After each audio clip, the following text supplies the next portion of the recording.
அன்பார்ந்த பெரியோர்களே, இல்லாமல் எம்பெருமான் ஆடல்களாம் குழந்தையாரை 1026வது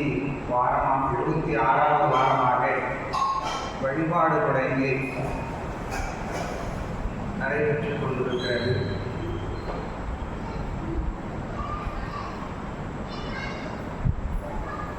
ஒவ்வொரு வாரம் நம்முடைய நாயன்மார்கள் சொல்லி இருக்கின்ற உயிரை சார்ந்த கருத்துக்கள், உயிருக்கு தான் எல்லா பலன்களும், உடம்புக்காக அவங்க எதுவும் சொல்லலை. இதையெல்லாம் சாப்பிடுங்க, அதையெல்லாம் சாப்பிடுங்க, இந்த உடம்பு நல்லா இருக்கும் அப்படின்னு சொல்லலை. இந்த உடம்பு என்பது அடுத்த பொருளாகத்தான் உண்மை உணர்ந்தவர்கள் நினைப்பாங்க. அவர்கள் தான் உண்மையை உணர்ந்தவர்கள் ஞானிகள், மகான்கள். உண்மை உணராதவங்க உடம்பை பேணுவாங்க, உடம்பை பாதுகாப்பாங்க. இந்த உடம்பு என்பது என்னத்தான் பண்ணாலும் ஒரு காலம். ஆனால் உயிர் அப்படி இல்லை. உயிருக்கு இறப்பே கிடையாது. அது கடைசியில் என்னால் போய் இறைவனுடைய திருவடியை தான் சாருமே தவிர உயிர் செத்து போச்சு என்பது ஒன்றும் இல்லை. நம்முடைய தமிழ் நூல்கள், நம்முடைய ஞானிகள், நம்முடைய மகான்கள், நம்முடைய எல்லா நூலும் அப்படிதான் சொல்லுது.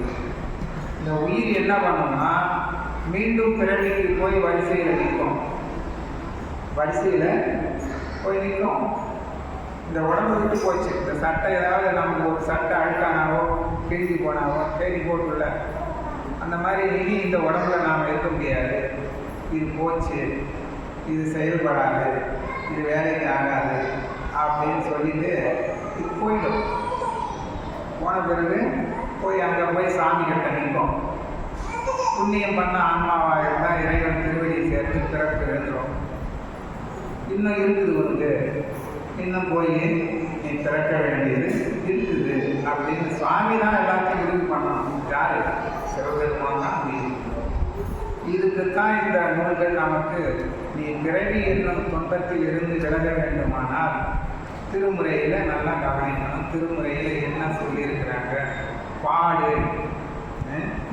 எல்லா பதிகங்களும் நமக்கு சொல்கிறது தான். எல்லா பதிகங்களும் இறைவனை புகழ்ந்து பாடுதல். என்ன சொல்றாரு? ஏழிசையில் தமிழால் இசைந்து இயற்றிய பத்தினையும் ஊரிதோர் ஊரி நாவலூரம், அதாவது நாவலூரன் சொன்ன ஏழிசை தமிழால் இசைந்து இயற்றிய பத்தினையும் ஆழிக்கடல் அறையா அந்த எப்பற்கு அறிவிப்பதே. இந்த பாட்டு பதிக பலன் நிறைய சொல்லுவாங்க. நம்ம திருமுறையில் நிறைய சொல்லுது இதெல்லாம். அதனால நமக்கு என்ன திருமுறையை காட்டுறதுன்னா இறைவனை சார்ந்து இருப்பது தான் பயனுள்ள வாழ்வு என்பதை நம்முடைய திருமுறைகள் எல்லாமே அதான் சொல்லணும். கோயிலுக்கு போகணும்னா என்ன கொண்டு போகணும் அப்படின்றதெல்லாம் திருமுறையில் சொல்லுது. ஆனால் காலப்போக்கில் எல்லாமே போச்சு. கோயிலுக்கு போகும்போது பூவும் நீரும் தான் கொண்டு போயிருக்கிறாங்க. அங்கே போயிட்டு சாமிக்கு தண்ணி ஊற்றிட்டு பூ வச்சுட்டு வருவாங்க.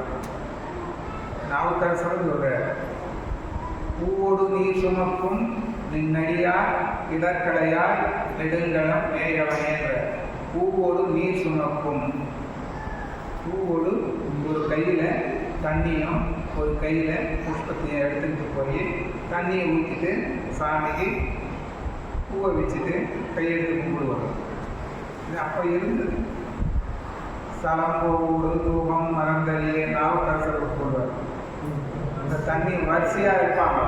வரிசையில் போயிட்டு சாமிக்கு தலம் பூவோடு ரூபம் மறந்தறியேன், தமிழோடிசை பாடல் மறந்தறியேன், நலம் தீங்கிலும் உன்னை மறந்தறியேன், உண்ணாமல் என்னாலும் மறந்தறியேன் அப்படின்லாம் சொல்லுவார். சலம் பூவோடு ரூபம் மறந்தறியேன். சலம்னா தண்ணி, தண்ணி, பூவு, ரூபம் இதெல்லாம் மறந்தறியேன், பூசைக்கு உகந்தது இதெல்லாம். நாவுக்கரசர் இதெல்லாம் சொல்லுவார். அதனால வழிபாடு என்பது மிக மிக அவசியமானது என்பதுதான் நம்முடைய திருமுறைகள் நமக்கு காட்டுகின்ற ஒரு நிலை. திருநீரும் நீரு கொண்டார் இடக்கலையாய் நெடுங்கலம் மேயவனே அப்படின்னு. திருநீர் என்பது, உத்ராக்கம் என்பது, ஐந்தெழுத்து என்பது, இதெல்லாம் பெருமானுடைய திருமேனியில் இருக்கிற ஒரு பொருள். அதனால தான் அதையெல்லாம் நாம் யாராவது அணிந்திருந்தாங்கன்னா அவங்கள நாம் வணங்கணும். ஏன்னா பெருமானை காண முடியாது, அந்த ஒரு வழியிலே இவங்க இருக்கிறாங்க, அதை வணங்கணும் அப்படின்னு சொல்லுவாங்க. பெருமானுடைய நாமத்தை வாயால் சொல்லணும். அப்படி ஒரு சக்தி நாயனார் அப்படின்னு ஒருத்தர் இருந்தார் பெரிய புராணத்தில். சக்தி நாயனார் அவர் என்ன பண்ணுவாருன்னா, களமர் கட்ட கமலம் பொழிந்த தேர் குளம் நிறைப்பது போல் ஒன்று எந்திசை அளவும் ஆணை சயத்தம் நாட்டிய வளவர் காவிரி நாட்டு வரிஞ்சை ஊர். வரிஞ்சை ஊர் என்பது ஒரு ஊர். எந்த நாடு? காவிரி நாட்டு. காவிரின்னா சோழ நாடு. அந்த நீர்வளம் அழகா இருக்கும் அங்கெல்லாம். நீர்வளம், நிலவளம், அந்த மண் எல்லாமே நல்லா இருக்கும், அற்புதமா இருக்கும். இந்த வரிஞ்சை ஊர் என்பது நாகைப்பட்டினத்துக்கு பக்கத்தில் கீழ்வேலூர்னு ஒரு தலம் இருக்குது. கீழ்வேலூர் மாடல் கோயில், அற்புதமான கோயில். கீழ்வேலூர், தேவூர், ரெண்டு ஊரும் பக்கம் பக்கமே இருக்கு. ரெண்டுமே மாடல் கோயில். மேலே ஏறி போனால் தான் சாமி பார்க்க முடியும். அந்த ஊருக்கு அருகாமையில் ஒரு 3 கிலோமீட்டர் தூரத்தில் இன்னைக்கு அந்த ஊர் இருக்குது. அங்கேயும் சிவாலயம் இருக்குது. இந்த சக்தி நாயனார் அந்த ஊரில் தான் பிறந்திருக்கிறார். வரிஞ்சை ஊர். நம்ம போனால் கவனிக்கலாம், அந்த கோயிலுக்கு போயிட்டு வரலாம். வரிஞ்சை அந்த ஊரில், வரிஞ்சை ஊரில் வாய்மை வேளாண் குளம் பெரும் சிறப்பு பெற பிறப்பு எய்தினார். விரிஞ்சன்மால் முதல் விண்ணவர் எண்ணாவும் அரும்பும் சிலம்பு அணிசேவடிக்கு ஆட்செய்வார் அப்படின்ற சேர்க்கிறார் பெருமான். சக்தி நாயனார் புராணம். இந்த நாயன்மார் 63 நாயன்மாரில் சக்தி நாயனார் ஒருத்தர் இருந்தார். அவரு என்ன பண்ணாருன்னா, வேளாண் குலத்தில் பிறந்திருக்கிறாரு. பிரம்மாவும் விஷ்ணுவும் தேவர்களும் காண முடியாத அரும் சிலம்பு அணிசேவடிக்கு ஆட்செய்வார். அந்த திருவடிக்கு ஆளானார். திருவடிக்கு தொண்டு செய்கிறார். இறைவனுடைய தொண்டு, இறைவனை ஏற்றுக்கொள்ளணும். என்ன அந்த உலகத்தில் ஏற்றுக்கொண்டாங்களோ ஏற்றுக்கொள்ளலையோ, யார் என்ன பண்ணுறாங்களோ, நம்மளை யார் விரும்புகிறாங்க, யார் விரும்பலை, யார் பகையாக நினைக்கிறாங்க, யார் குறைவாக நினைக்கிறாங்க, அதெல்லாம் அப்பாற்பட்டது. சாமி நமக்கு குறைவாக இருக்கிறார், அது ஒரு சிறப்பு. மற்றவங்கெல்லாம் என்ன பண்ண போகிறோம்? ஒன்றும் இல்லை. ஆனால் சாமி நமக்கு கொடுத்துருக்கிறார். தேவாரம் பாடுறதுக்கு, பூசை பண்ணுறதுக்கு, தொண்டு செய்யறதுக்கு, உற்றாக்கம் தரிப்பதற்கு, அவன் புகழை பாடுவதற்கு, பேசுவதற்கு, இதுக்கெல்லாம் நாம் ஆளாகி இருக்கிறோம்ல. இங்கே உள்ளவங்களுக்கு நாம் ஆளாகி இருக்கிறோமோ இல்லையோ, அதானே? இவங்கெல்லாம் என்ன பண்ண போகிறாங்க? ஆனால் நாம் பயனுள்ளது எதுவோ அதை நாம் விரும்புறதில்லை. பயனில்லாததெல்லாம் நாம் விரும்புவோம். அதனால அவங்க பாட்டுக்கு இருப்பாங்க. ஆனால் சுவாமிக்கு நாம் அந்த திருவடி சார்ந்து இருக்கிறோம். இதை என்ன சொல்கிறாரு? அரும் சிலம்பு அணி சேவடிக்கு ஆட்சிவார். அவர் அந்த சிலம்படிக்கு துணித்த புருவமும் ஒவ்வை செவ்வாயும் துணிஷிரிப்பும் பனித்த சடை பவளப்போல் வேணியில் பால் வெந்நீரும் இனித்த முறைய இருத்த பொற்பாதம் காணப்பெற்றால் மனித்த பிறவியும் வேண்டுவதேன்பார். ஞானிகள்னா இன்று இருந்து நாளைக்கு போகிறவங்கள பெருசாக நினைக்க மாட்டாங்க. அவங்க பெருசாக நினைக்க மாட்டாங்க. சுவாமியோட தான் இருப்பாங்க. சுவாமி தான் பெருசாக நினைப்பாங்க. இன்றைக்கு இருந்து நாளைக்கு போக போகிறது தான் எல்லாம். ஆனால் பெருமான் நேற்றும் இருந்தார், இன்றைக்கும் இருக்கிறார், நாளைக்கு இருப்பார். என்றும் உள்ள பொருள் எது இந்த உலகத்தில் என்னன்னா சிவம் தான்.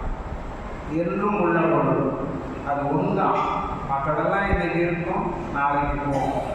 ஆகையினாலே அந்த சிலம்பு அணிசேவடிக்கு ஆளாகி இருந்தார். யாரு? சக்தி நாயனார் என்பவர். அத்தராகிய அவர் என்ன பண்ணார்? என்ன தொண்டு செய்தார் அப்படின்னா, அத்தராகிய அங்கணர் அன்பரை இத்தலத்தில் இகழ்ந்து இயங்கும் உரை வைத்த நாவை வலித்து சக்தியார் என்னும் திருநாமம் தாங்கினார். அவர் என்ன பண்ணாருன்னா, அத்தர்னா பெருமான், சிவபெருமான் அவருடைய அன்பரை யாராவது இகழ்ந்து உரைத்தல் கேவலமா மட்டமா பேசுறது, அவனை வேணும்னா பேசுறது என்னமோ. அந்த திருநீரையும் உத்ராக்கத்தையும் ஐந்தெழுத்து சொல்லக்கூடியவங்களை இகழ்ந்து பேசுதல் என்பது அதை விட இந்த உலகத்துல வேற பாவம் இல்லை. எல்லாம் நான் சொல்றது இல்லை, திருமுறை சொல்லு. உத்ராக்கத்தையும் ஐந்தெழுத்தையும் திருநீரையும் போற்றலாம் செய்யணும். ஒருபோதும் இகழ்ந்து நாம பேசவே கூடாது. போற்றதான் பேசணும். அவர் என்ன பண்ணாருன்னா, அங்கணர் அன்பரை இத்தலத்தில் இழந்து இயம்பும்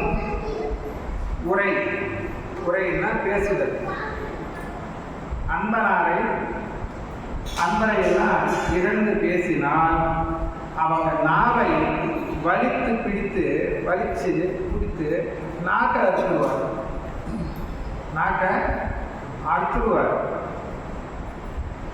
அரிசக்தியார் அதை வலித்து சக்தியார் நல்லா பிடித்து, அதனாலேயே அவருக்கு சக்தியார் என்னும் திருநாமம் வந்துடும். நல்லா வலிச்சு பிடிச்சு போ அப்படின்னு அறுத்து விட்டுருவார். யாரால் செய்ய முடியாதுலாம் செய்ய முடியுமா? நம்மளாம் எத்தனையோ பேர் என்னமோ பேசி போட்டோம் விட்டுருப்போம். அது அவன் பாவம் புண்ணியம்.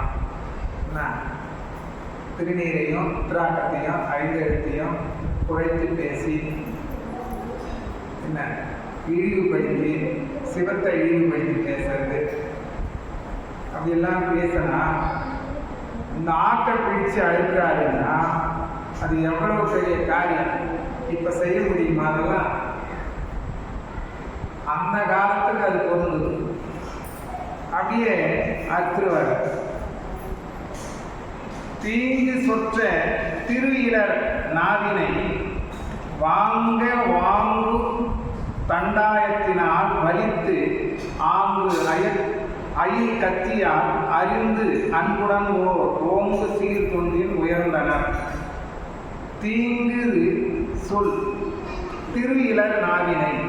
திரு என்பது தீங்கு சொல். எப்ப பார்த்தாலும் அந்த நாக்குல நல்ல வார்த்தையே வராது. எப்ப பார்த்தாலும் தீங்காதான் பேசுவாங்க. காதை விட்டு கேட்க முடியலன்னுவாங்க. சொல்ல பேசினா கேட்குற மாதிரி இருக்கணும். இல்லை கேட்கவே முடியாத அளவுக்கெல்லாம் பேசுவாங்க. அது அது என்ன தீங்கு சொல், தீங்கான சொற்கள். திருஇலர், திருன்னா அருள். அவங்க ஏன் அப்படி பேசுறாங்க அப்படின்னா, அந்த நாட்டுக்கு அருள் இல்லை. என்ன வேணும்னாலும் பேசலாம் அப்படின்னு பேசுவாங்க. இந்த நாக்கு தானே, அது என்ன வேணும்னாலும் பேசலாம், அப்படிதான் பேசிக்கிட்டு இருக்கிறாங்க. என்ன வேணும்னாலும் பேசலாம். அரசியல் எல்லாம் அப்படிதான் நடக்குது. என்ன வேணும்னாலும் பேசலாம், பேசிக்கிட்டே இருக்கிறாங்க. அது அளவு இல்லாதது. என்ன பேசணும், பேசாத இருப்பது நல்லது. பேசக்கூடாதது பேசுறதை விட பேசாம அமைதியாக இருந்துடலாம், அது ஒன்றும் தப்பு இல்லை. அந்த திருவிழார் நாவினை அப்படின்னா, அந்த நாட்டுக்கு திருவருள் இல்லை.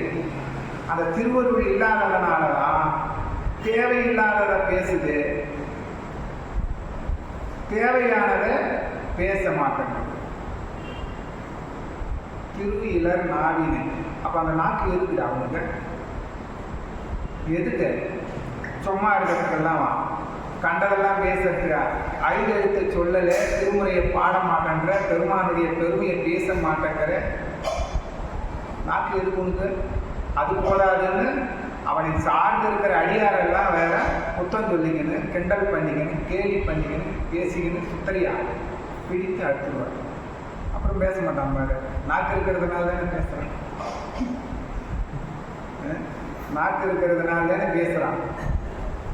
திருஇலர் நாவினை வாங்க வாங்கு தண்டாயத்தினால் வலித்து ஆங்கு ஆயில் கத்தியால் அறிந்து அன்புடன் ஓங்கு சீர் திருத்தொண்டில் உயர்ந்தனர். அந்த தொண்டு செய்தார்கள்.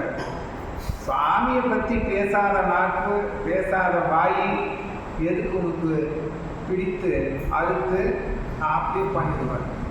அவ்வளோதான். 2 செய்தி சொல்கிறார் சக்தி நாயனார்ல. 2 செய்தி சொல்கிறார். ஒன்று, நாவினால் அடியாரை போற்றி பேசணும், போற்றி பாடணும், போற்றி செய்யணும். இறைவன் திருநாமத்துக்கு உதவணும் அந்த நாக்கு. இந்த நாக்கு என்பது நாவுக்கரசர் தான் அழகாக சொல்றார். நாவினுக்கு அருங்கலம் நமச்சிவாயம்னார். இந்த நாக்குக்கு ஒரு அருங்கலம், கலம்னா ஒரு அணிகலம். எல்லாத்துக்கும் போடலாம். காதுக்கு போடுவான், மூக்குக்கு போடுவான், கழுத்துக்கு போடுவான், கைக்கு போடுவான், இதுக்கு போடுவான். எல்லாத்துக்கும் ஒரு அணிகலம் இருக்குது. நாக்குக்கு என்ன அணிகலம் போட முடியும்? அதுக்கு என்ன போட முடியும்? நாக்குக்கு எந்த ஒரு அணிகலமும் போட முடியாது. போட்டாலும் அது பேசாது, பேச்சு வராது. ஒரு கவசம் மாட்டிடலாமா? நாக்குக்கு ஒரு கவசம் போட்டு பண்ணிட்டோம்னா தங்கத்தால் ஒரு கவசம் போட்டுட்டா அப்புறம் பேச்சு வராது. ஆனால் நாவுக்கு ஒரு அணிகலம் கண்ட நாவுக்கரசு பெருமான் அவர் தான் சொல்றார், நாவுக்கு அணிகலம் கண்டவர். நாவினுக்கு இனியது நமச்சிவாயம். அப்பேற்பட்ட ஒரு தன்மை இல்லாத நாக்கு எதையோ பொழுது விழிந்தா பொழுது போனா வாழ்நாள் முழுக்க எதையோ பேசி பேசி பேசி பேசி பேசி பேசி வீணாதான் போகுது. 5 எழுத்தை சொல்லாதனா இருக்கு நான்னா நாக்கு. அதனால அவர் என்ன பண்ணாருன்னா, அடியாரையும் எல்லாரையும் குற்றம் குறையும் பேசி சிவத்தை குறைவாக பேசுறது, 5 எழுத்தை சொல்லாத நாக்கு, இறைவனை புகழ்ந்து பாடாத நாக்கு, உனக்கு என்னத்துக்கு அப்படின்னு கட் பண்ணிடுவார், இழுத்து பிடிச்சு. அன்னது ஆகிய ஆண்மை திருப்பணி மண்ணுவேர் உலகத்தில் வலியுடன் பல்நெடும் பெருநாள் பரிவாள் செய்து சென்னி ஆற்றினர், செந்நெறி ஆற்றினர், சென்னி ஆற்றினர், செந்நெறி ஆற்றினர். அப்படின்னா செந்நெறி என்பது செம்மையான நெறி. அதுதான் அவர் வாழ்ந்த ஒரு முறை. ஒரு நாக்கு இருக்குதுன்னா அது பேசும் தன்மை பெற்றது. எந்த பிறவியும் பேசாது. எல்லாத்துக்கும் நாக்கு இருக்குது. அந்த நாக்கு இருக்குது, வாய் இருக்குது, எல்லாத்துக்கும் வாய் இருக்குது, எல்லாத்துக்கும் நாக்கு இருக்குது, எல்லாத்துக்கும் இருக்குது. ஆனால் அந்த பேசும் தன்மை மட்டும் எந்த ஜீவன்களுக்கும் இல்லை. ஒரே ஒரு ஜீவன் பேசும் தன்மை உடையது மனித பிறவி தான். இந்த பிறவிக்கு மட்டும் அது சுவாமி கொடுத்துருக்கிறார். அது கொடுத்துருக்கிற போது எதை பேசணுமோ அதை பேசணும், எதை பேசக்கூடாதோ அதை பேசக்கூடாது. எதை பேசணும் அப்படின்றது தான் நம்ம திருமுறை. பேசாத நாளெல்லாம் பிறவா நாளுன்னு. எதை பேசாத நாள்? உலகியல் வார்த்தைகளை எல்லாம், உலகியல் பேச்செல்லாம் பேச்சல்ல, அது வேற. அது இருந்துட்டு போகட்டும், அதை நான் ஒன்றும் செய்ய முடியாது. பேச வேண்டிய நேரத்தில் பேசிட்டே ஆகணும், அது முடியாது. ஆனால் அதெல்லாம் நமக்கு பயன் தருமா? பிறந்த பிறவிக்கு ஒரு பயன் கொடுக்குமானா அதெல்லாம் ஒரு பயனும் கிடையாது. எவ்வளவு நேரம் பேசினாலும் ஒரு பயன் கிடையாது. இப்போ பேசுகிறோம் பாருங்க, பெருமானுடைய பெருமை பாடுவதும் பேசுவதும் கேட்பதும், இதுதான் நமக்கு பயனுள்ள நேரம். வாரத்துக்கு ஒரு முறை 2 மணி நேரம் ஞானசம்பந்தர் மடத்தில் திருமுறையை பாடி பெருமானை பேசுகின்ற நேரம், அதுதான் நமக்கு பயனுள்ள நேரம். அதுதான் பேசிய நாள் நமக்கு பயனுள்ளது. பேசாத நாளெல்லாம் பிறவா நாள். அப்போ பிறவாத நாள்னா பிறந்திருந்தும் பிறவாத நாள், பிறவாத நாள். இது நிறைய பதிகத்தில் நிறைய பாட்டில் சொல்றோம், நிறைய சொல்ற. மாணிக்க வாசகர் கூட சொல்ற, ஆடுகின்றிலை கூத்துடையான் கழற்கு அன்பிலை. ஆடுகின்றிலை, ஆடுதல் என்பது ஆனந்த மேலீடு. ஆனந்தம் வரும்போது, சந்தோஷம் வரும்போது தான் ஆட முடியும். சுத்தத்தில் ஆட முடியுமா? சந்தோஷத்தில் தான் ஆட முடியும். அப்படி பெருமானுடைய பெரும் கவியை நினைந்து கொஞ்சம் அசைந்து பாடினாலே போதும், அதுவே ஆட்டம் தான். ஆடுகின்ற இலை கூத்துடையான் கிழக்கு அன்பு இலை. இந்த அன்பு தான், இந்த அன்பு தான் சிவம், வேற ஏதோ இல்லை. அன்பு தான் சிவம். ஆடுகின்றிலை கூத்துடையான் கிழக்கு அன்பிலை. என்புருகி பாடுகின்றிலை பதைப்பதும் செய்கிலை. பணிகிலை பாதமலர் சூடுகின்றிலை சூட்டுகின்றதும் இலை. துணையிலி பிணநெஞ்சேன். துணையிலி பிணநெஞ்சேன், எதுவுமே செய்ய மாட்டேங்கிறியே. யார் துணைன்னு நீ கம்முன்னு இருக்கிற? வாழ்நாளில் யார் துணை அப்படின்னு கம்முன்னு இருக்கிற? புரியலையே எனக்கு. ஆடவும் மாட்டேங்கிற, இறைவன் கடல் மீது அந்த திருவடி மீது அன்பும் வைக்க மாட்டேங்கிற. ஆடுகின்றிலை கூத்துடையான் கடலுக்கு அன்பு இல்லை. என்புருகன் பாடுகின்றிலை. என்பு உருகுதல், அது எப்படி எப்படி அந்த உருவம்னா அந்த உணர்வினால் அந்த நிலை வரும். உருகுதல். என்புருக பாடுகின்றிலை பதைப்பதும் செய்கிறேன். பணிகிறேன், ஒரு பதபதப்பு. சாமியை நினைக்கிற போது, சிவத்தை நினைச்சா ஏதாவது உருவம் உள்ளோம், அது வரும். அப்படி ஒரு கூட்டத்தில் அந்த குழாப்பும் போது வராது, அது தனிமையில தான் அந்த சிவத்தை காண முடியும். ஒரு பதிகத்தை நாம் ஒரு நினைத்து பார்க்கிற போது, அது உள்ள இருக்கிற ஒரு நிலையெல்லாம் நமக்கு அப்படியே நினைச்சு பார்க்கிற போது உடம்பு உருகணும், உடம்பு சிலிக்கணும். அது தனிமையில தான் அதை அனுபவிக்க முடியும். ஆடுகின்றிலை கூத்துடையான் கடற்கு அன்பிலை. என்பொருகி பாடுகின்றிலை பதைப்பதும் செய்கிலை. பணிகளை மாதமலர் சூடுகின்றிலை சூட்டுகின்றதும் இல்லை.